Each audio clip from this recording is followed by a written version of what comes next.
Well, hello there, and welcome back to match number 3, and Moff, hopefully it's going to be as exciting as the one we just saw.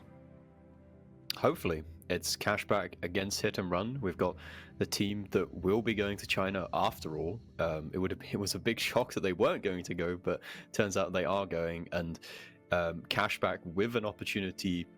They can't go to China, unfortunately, due to visa issues, so they're going to look to focus fully on the Onslaught Legends series and strike hard here. And now our focus should be back on towards this up-and-coming match. It's going to be Hit and Run versus Cashback. And yeah, I did get my last prediction correct. Somehow it was like kind of tingling. Solyanka is going to do another upset here.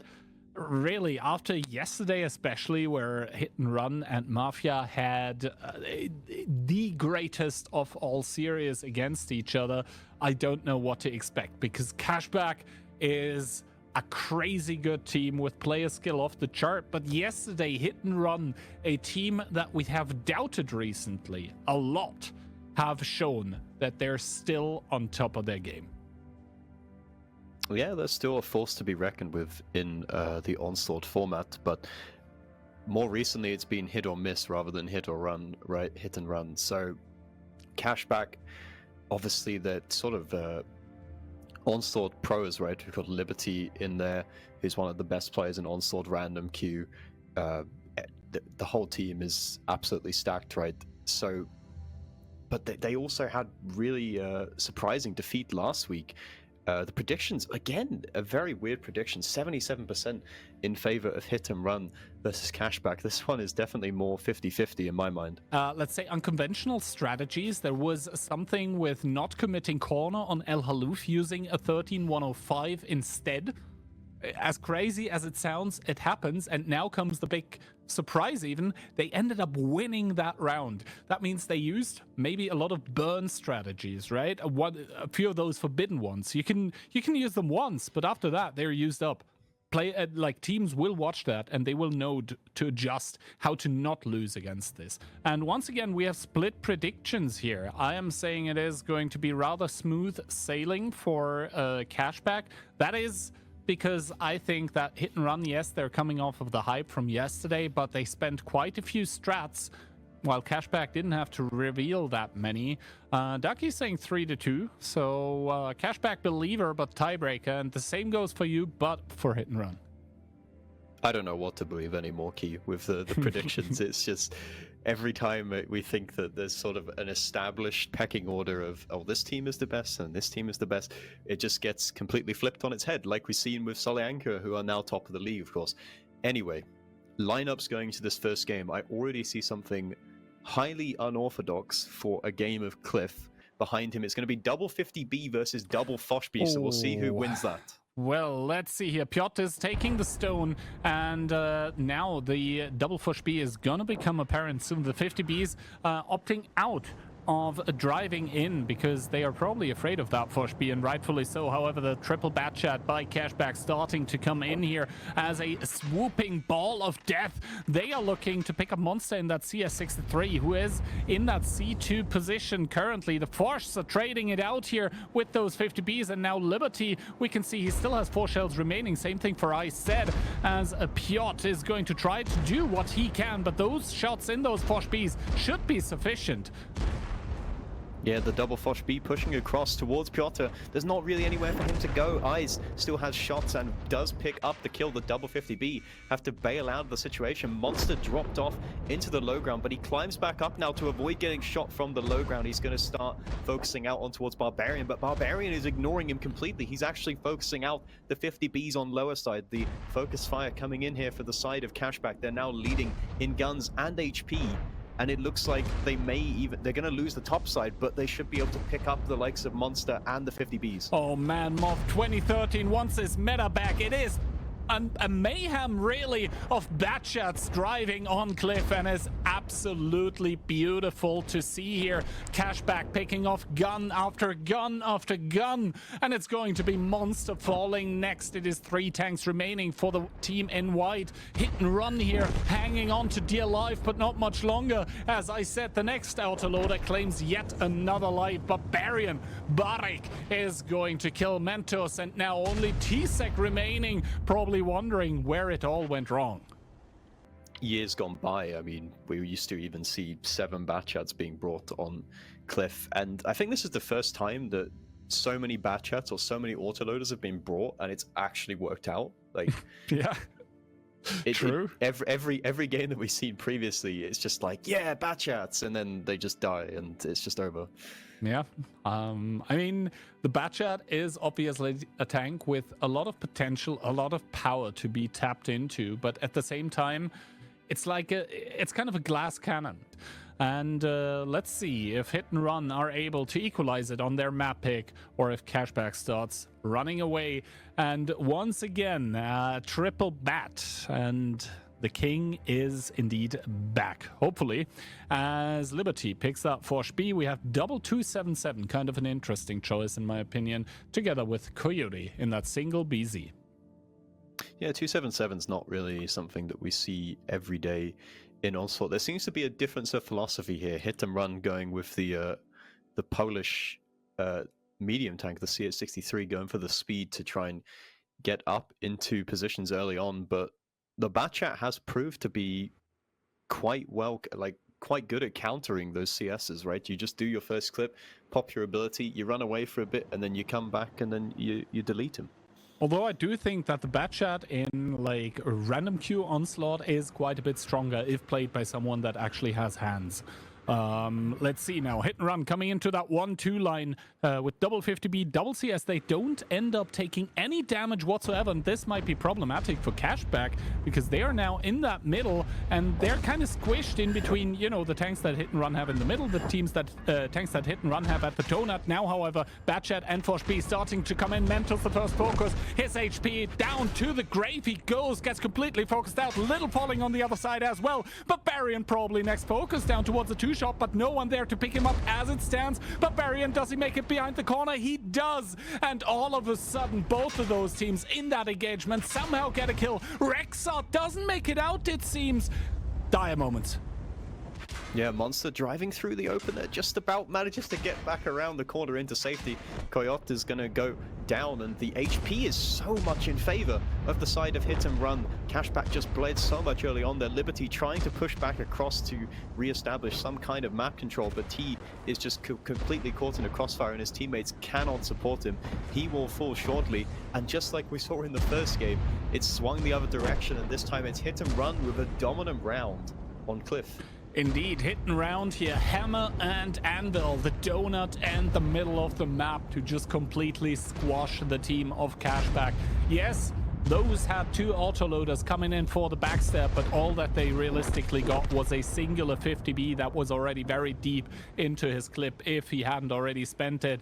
And now Twilight getting ramped down towards one-shot by Piotr, who ends up picking it up.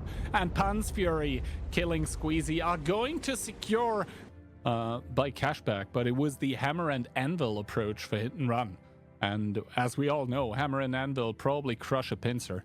As, yeah, the triple Batchat for the nth time in the OLS ends up not working out. As beautiful and as heartwarming as it was in game number 1, once again, we see triple Batchat getting absolutely omega wrecked. As soon as they see anything and the call is made, they will not second guess themselves. Big question for me is, are we going to see once again an M48 pattern on Murovanka? We saw that on day 1, I believe. Seems to not be the case. However, there's still a tank that we haven't really seen a whole lot.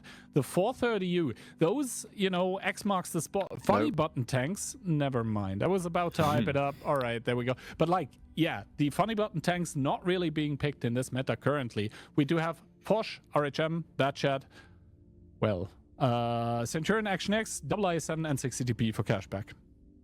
Yeah, I think the funny button tanks E50M really lends itself more to random Onslaught, especially because you can sort of YOLO torpedo and ram people quite a lot, especially Batchats, and especially with the new controlled impact skill, right? Because if the enemy Batchat doesn't have controlled impact trained, I have rammed plenty of Batchats this season for well over 1k damage in my E50M. Nom. First of all, EBR being picked by Mentos, though, that's going to net them a nice first spot on towards Little.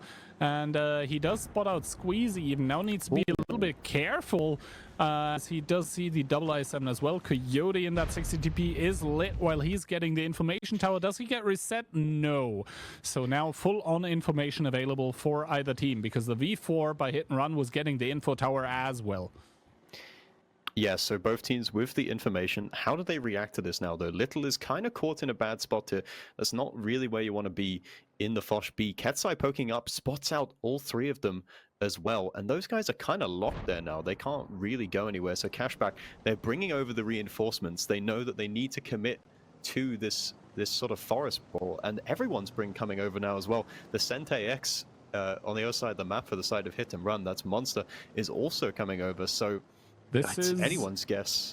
This is the strangest Murovanka game I've seen in a while, because like no one seems to care about the cap or the western point of information. No, everyone is just here in that forest. The magic forest of Murovanka is what it comes down to here in the first Muro game in between Cashback and Hit and Run. And I think Cashback are the ones that initially are starting to aggress. Ketsai does make it behind the first ridge here, and now they will just have to receive and receive well.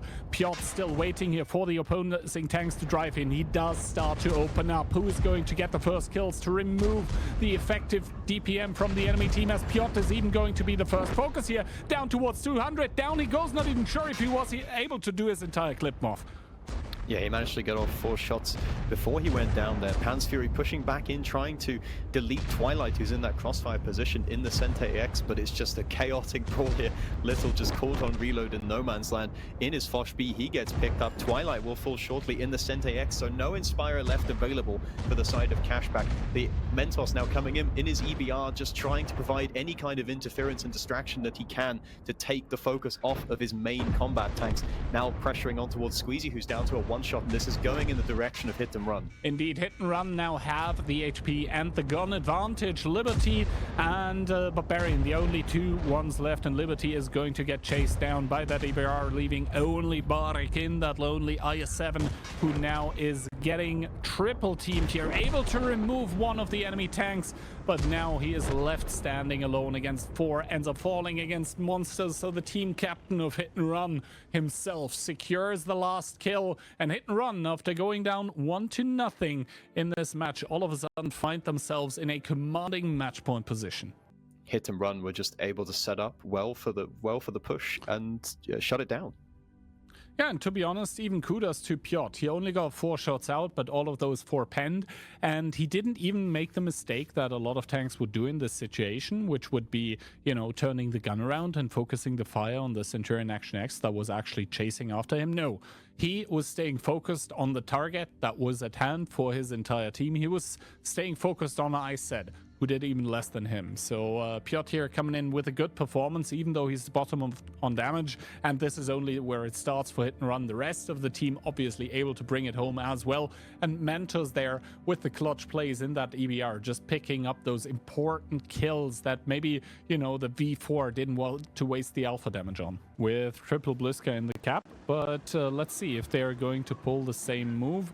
So the initial scout here by Liberty ending up not really with a lot of information. I think they saw 1 Bliska plus the V4. That is all the information that Cashback get from this initial thing here.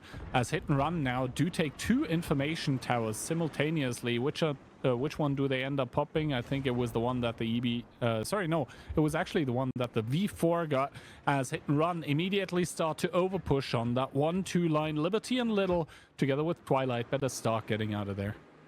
Yeah, Little and Liberty both falling back already, but they are going to get caught in the open just a little bit. How much damage do they take on the fallback, though, is the question. Little in a Foch B, that's not really the sort of position you want to find yourself in, but hopefully for his sake, he's going to be able to cut a clip off before he goes down. We've got Piotr in the bat chat and Monster and Udes. They're not going to be able to cross. Wait, they're not. They are actually just going to cross. Ketsai and Pansfury do not care about this crossfire one bit, and Ketsai is permatracked in the open because he popped his ability, so his track health is null and void.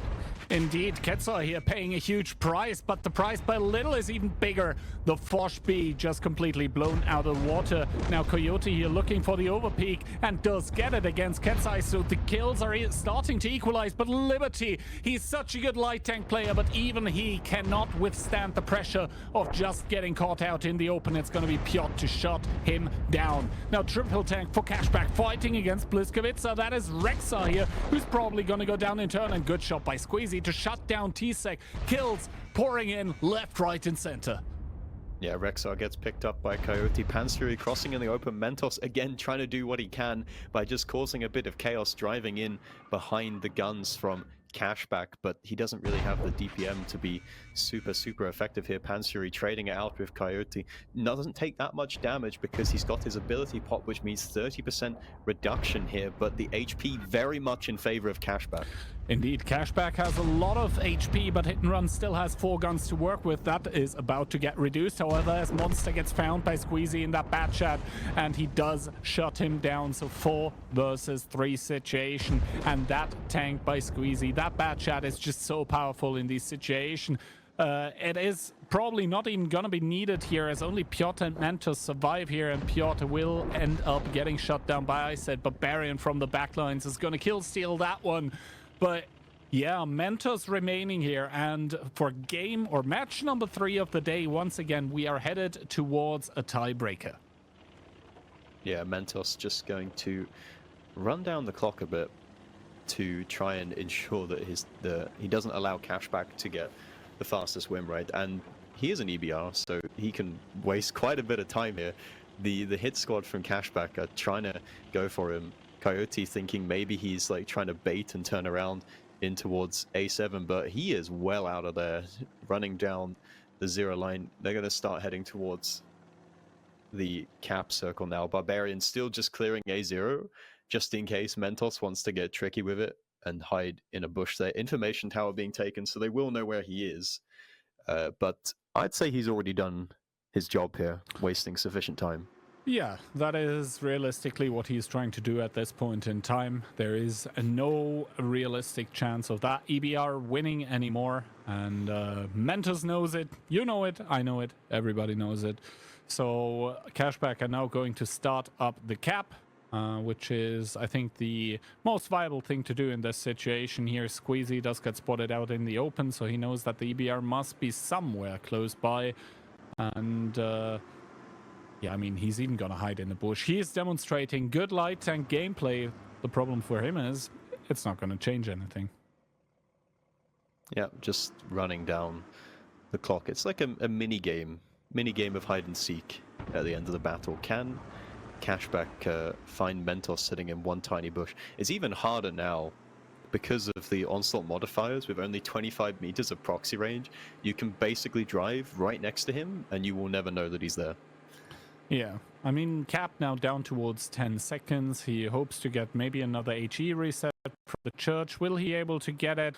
Doubtful. 3 seconds, and he doesn't even see the enemy tanks. Kind of confused. Oh, he does see the enemy tanks last seconds, but yeah, his shot ends up not decapping. So Cashback are locking in round number 4. Tank destroyers in the game, and we saw the sort of duality of the tank destroyer's ability, the Juggernaut ability, where you get 30% damage reduction, but with your track going down to like just one shot. Literally 1 HP, by the way. Yeah. Ketsai just getting caught in the open there and doing 0 damage, and that really was the difference maker, right? Because they traded it off by killing little, but they just bled so much HP for that kill. Even they picked up Liberty as well, which was a great find, but it's just not enough. I mean, it looked pretty good for Hit and Run at some point when they were finding the Fosh without taking too much damage for it, right? 1600 damage is like 4 shots from their force. That's not too terrible. And together with Liberty, who is a crucial tank as well in that RHM, that was looking good. But Hit and Run ended up sacrificing so much that wasn't worth it after all. Can be just a little bit more tricky. And that's an interesting pick. But yeah, us making those strange sounds should be signaling to all of you viewers that denied again, dude. Something is afoul in the state of Denmark. And yes, while the Hori does still get switched away, I'm actually hating myself a little bit right now, because while we were talking, while the teams were picking, I was like, maybe an STRV could be cool on Westfield. I was thinking it to myself, but I thought it would be too far out there. And now Monster ends up picking one. Oh, man. All right, together with an EBR, double Blisk, a double Badger, and the CS63. Yeah, Monster does pick the STRV, but that is a very tricky tank to play, especially when you've got the RHM of Liberty. If once he gets a sniff and he knows, gets a sense that there's an STRV in play, he will plane the hell out of him. Mentos, though, going for the early aggression on towards Liberty, going for the 1v1, puts in a good shot into the RHM. Cashback now playing for the top side of the map, but that's just kind of what Hit and Run want to happen. They want them to play into the STRV, and Mentos is still pushing in towards Liberty here. Liberty in trouble early on in the 1v1 situation. He does have strong HE shells, but the EBR is also going to have some pretty good HE against the RHM, which is total paper as well. The push is coming in, though, from Cashback. They're pushing into the open in front of the STRV, who is now revealed. The trap is sprung.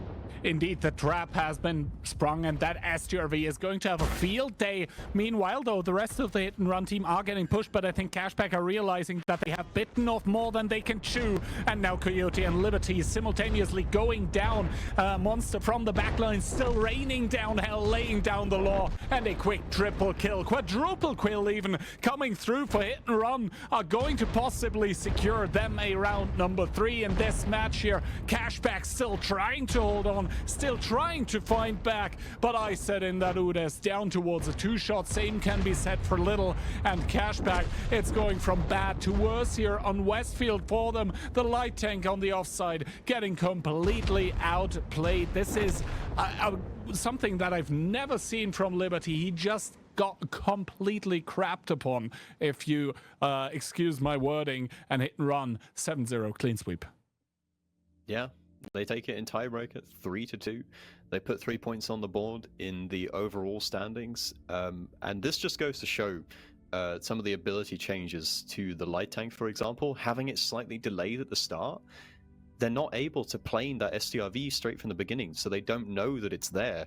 I'm not sure if he even had that much impact in the round. He maybe only did like 2k damage because he was spotted, and once you're spotted in the STRV, you don't get the alpha boost from your ability, but they just played right into their hands because they lacked the crucial information.